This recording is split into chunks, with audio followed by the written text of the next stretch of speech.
در حقیقت مفلس کون ہے؟ حدیث میں آتا ہے کہ ایک مرتبہ نبی کریم صلی اللہ علیہ وسلم نے صحابہ کرام سے عرض کیا کہ بتلاؤ مفلس کسے کہتے ہیں، مفلس کے معنی کیا ہے؟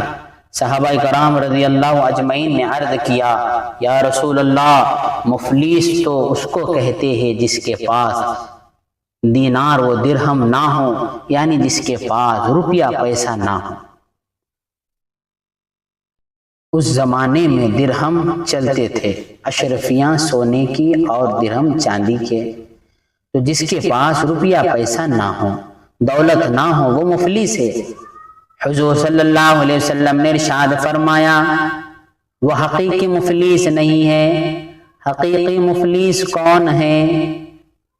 میں تمہیں بتاتا ہوں، حقیقی مفلس وہ ہے جب قیامت کا دن ہوگا، اللہ تبارک و تعالیٰ کے بارگاہ میں حاضری ہوگی، تو نیکیوں سے اس کا میزان عمل کا پلہ بھرا ہوا تھا، بہت سی نیکیاں لے کر آیا تھا، نمازیں پڑھی تھی، روزے رکھے تھے، تسبیحات پڑھی تھی، اللہ کا ذکر کیا تھا، تعلیم کی تبلیغ بھی کی تھی، دین کی خدمات انجام دی تھی، بہت ساری نیکیاں اللہ تبارک و تعالیٰ کے دربار میں لے کر آیا تھا، لیکن جب نیکیاں پیش ہوئی تو معلوم ہوا کہ نیکی تو بہت تھی، نمازیں بھی بہت تھی، روزے رکھا تھا، زکوٰۃ بھی دی تھی، حج بھی کیا تھا، سب کچھ ہے، لیکن بندوں کے حقوق ادا نہ کیے، کسی کو مارا، کسی کو برا بھلا کہا، کسی کا دل دکھایا، کسی کو تکلیف پہنچائی، کسی کی غیبت کی، کسی کے جان پر حملہ کیا، کسی کا مال کھایا، کسی کی آبرو پر حملہ کیا، یا اللہ کے بندوں کے حقوق ضائع کیے، نمازیں پڑھی تھی، روزے رکھے تھے، عبادتیں کی تھی، قرآن کریم کی تلاوت کی تھی، سب کچھ کیا تھا، لیکن لوگوں کو اپنے ہاتھ سے، اپنی زبان سے اور مختلف طریقوں سے تکلیف پہنچائی تھی۔ جب اللہ تبارک و تعالیٰ کے بارگاہ میں پیش ہوا تو وہاں تو عدل ہے، انصاف ہے، اس لیے جس کے حقوق مارے تھے ان سے کہا گیا تم اس سے اپنا حق وصول کر لو، کسی کا پیسہ کھایا تھا اس سے پیسہ وصول کرو، اب وہاں کوئی پیسے تو نہیں، نہ روپیہ، نہ پیسہ، نہ دولت، وہاں دنیا کی سب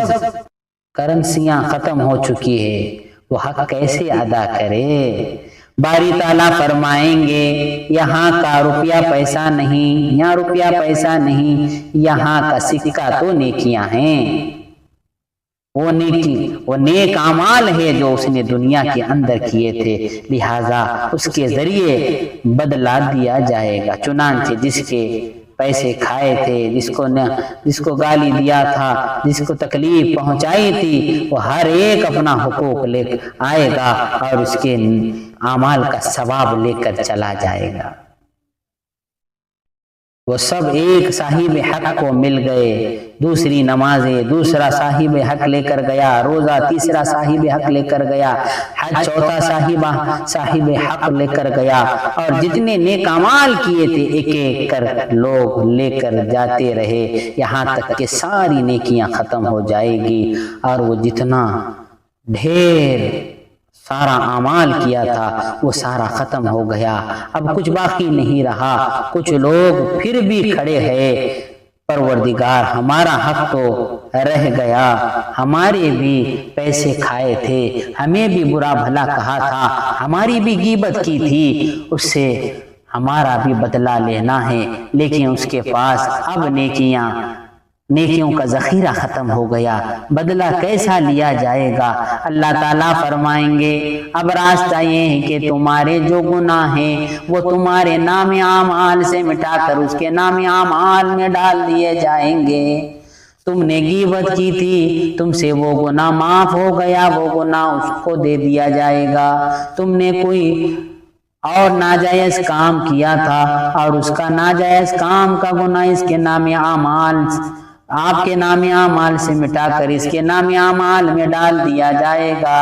تو نبی کریم صلی اللہ علیہ وسلم نے ارشاد فرمایا، نیکیوں کا ڈھیر لے کر آیا تھا، لیکن بندوں کے حقوق کا مطالبہ ہوتا جائے گا،